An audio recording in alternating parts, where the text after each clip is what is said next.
చెప్పాలి వాళ్ళ కోసం పనిచేస్తున్నటువంటి వాళ్ళు. ప్రతిపక్ష హోదా రాలేదని సభకు రానంటారా?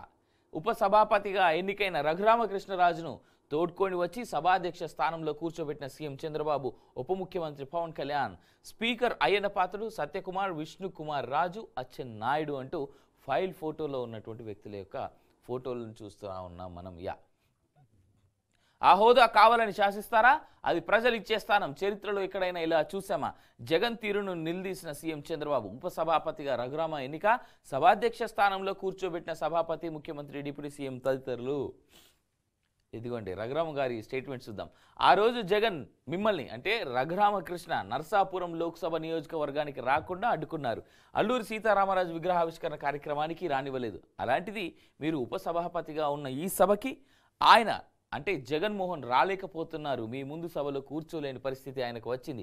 ప్రజాస్వామ్యం అంటే ఇది, దేవుడు రాసిన స్క్రిప్ట్ ఇది అంటూ రఘురామకృష్ణరాజుకి ఉద్దేశించి చంద్రబాబు నాయుడు చేసినటువంటి స్టేట్మెంట్స్. ఇదే జగన్ స్వభావం. ఆ రోజు పోలీస్ కస్టడీలో రఘురామకృష్ణరాజును ముసుగు వేసుకొని 4 వ్యక్తులు కొట్టారు. లాఠీలతో, రబ్బర్ బెల్ట్తో అరికాళ్లపై కొట్టారు. ఇదంతా ఫోన్లో, వీడియో కాల్లో నాటి సీఎం జగన్ చూశారని రఘురామ అప్పట్లో చెప్పారు. నిజంగా ఇలా జరిగి ఉంటుందా అని అనుకున్నా. కానీ నన్ను రాజమహేంద్రవరం సెంట్రల్ జైల్లో ఉంచి ఆ గదిలో సీసీ కెమెరాలు పెట్టారు. నా హావభావాలు సీఎం జగన్ చూసేందుకు ఆ పని చేశారని తెలిసింది.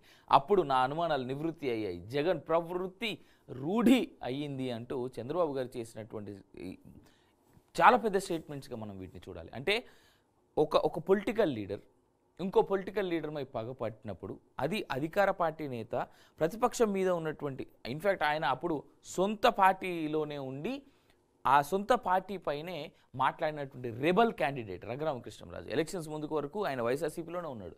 సో అలాంటి వ్యక్తి పైన ఈ విధంగా చేశారా అనేటువంటి భావన, అలాంటి ప్రశ్నని క్లారిఫై చేస్తూ నిన్న చంద్రబాబు నాయుడు గారు మాట్లాడినటువంటి మాట మనం చూడొచ్చు. అయితే మరి ఆ రేంజ్లో చిత్రహింసలు ఉంటాయా అనేటువంటి ప్రశ్నకి వాస్తవాలు ఏంటనేటువంటి మనకు తెలియదు కాబట్టి మనం మాట్లాడుకోలేం. కానీ ప్రజలు మాత్రం చాలా ఇంట్రెస్టింగ్గా చూసినటువంటి ఘటనలు ఇవి. వైకాపా అధ్యక్షుడు జగన్కు ప్రజలు ప్రతిపక్ష హోదా కూడా ఇవ్వలేదు. అది మనం అడిగితే వచ్చేది కాదు. ఒకరికి అధికారం ఇవ్వాలన్నా, ప్రతిపక్ష హోదా ఇవ్వాలన్నా అది ప్రజలే ఇవ్వాలి. శాసనసభలో ఉన్న మొత్తం స్థానాల్లో 10% స్థానాలు గెలుచుకుంటేనే ప్రతిపక్ష హోదా దక్కుతుంది. ప్రజలు ఆయన పాలన చూసి 11 సీట్లే ఇచ్చారు. ఆయన అహంకారం చూడండి. ప్రతిపక్ష హోదా కావాలని డిమాండ్ చేస్తున్నారు, డిక్టేట్ చేస్తున్నారు, శాసించాలనుకుంటున్నారు. ప్రతిపక్ష హోదా రాలేదని సభకు రాను అనేవారు ఎక్కడైనా ఉంటారా? అలాంటి వ్యక్తిని ప్రపంచం చరిత్రలో ఎక్కడైనా చూస్తామా అని సీఎం చంద్రబాబు ధ్వజం ఎత్తారు.